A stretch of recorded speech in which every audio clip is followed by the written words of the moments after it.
Hey everyone, welcome back to Contest Prep University. I'm Joe Klemczewski with Adam Atkinson. We're gonna bring a new series to you today. We're gonna talk about plateau busting things that you can do. A lot of little things that sneak into the diet or the process of prep, and they can make a huge difference. So Adam, the first thing that you brought up was chewing gum, artificial sweeteners. That controversy never seems to go away.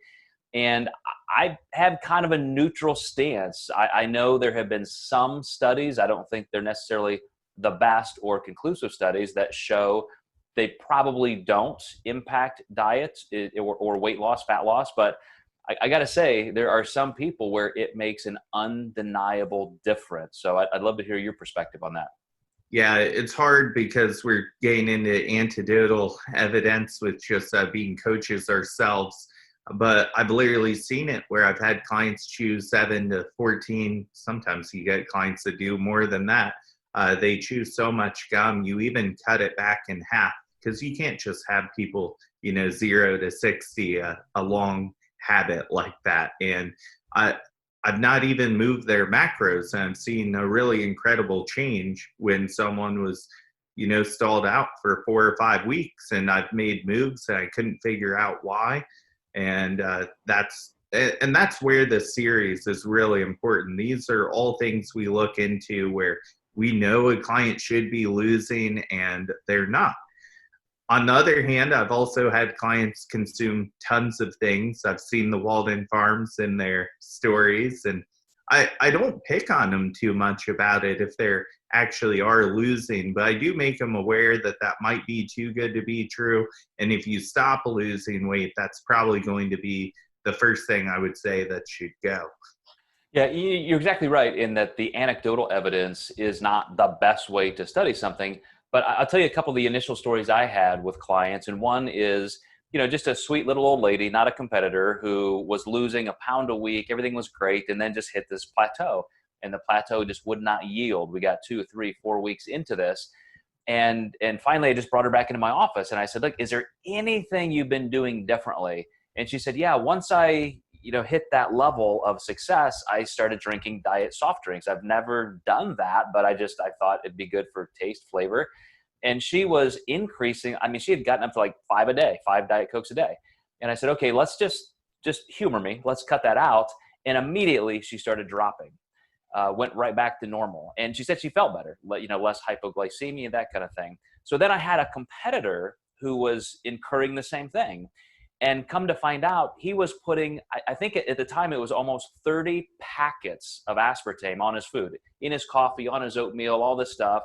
Same thing. We went cold turkey because he was absolutely plateaued, stuck. It was amazing. This is a pro bodybuilder.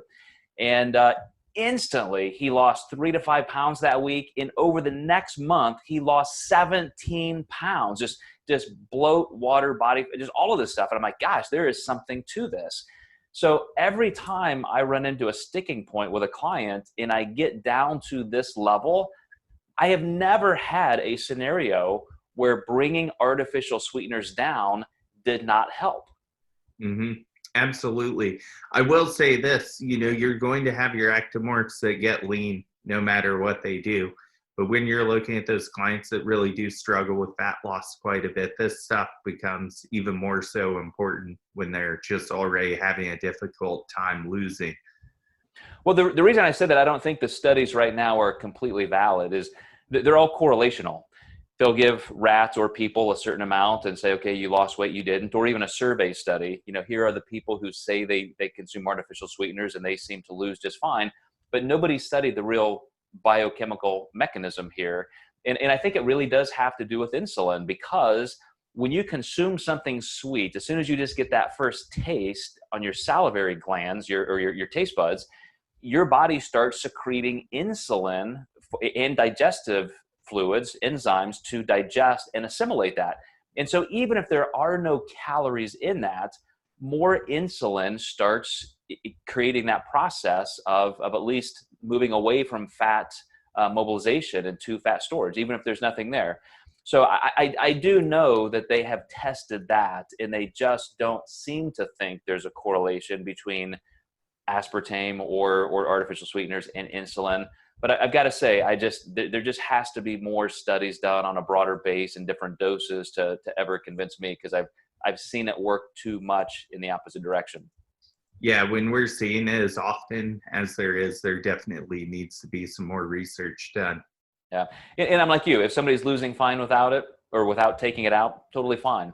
But it is something at least to investigate if you're really trying to break through some plateaus, if you think you should be losing faster. So again, it's not conclusive to me, but I think it's still a controversy that is definitely not settled and should be investigated person by person.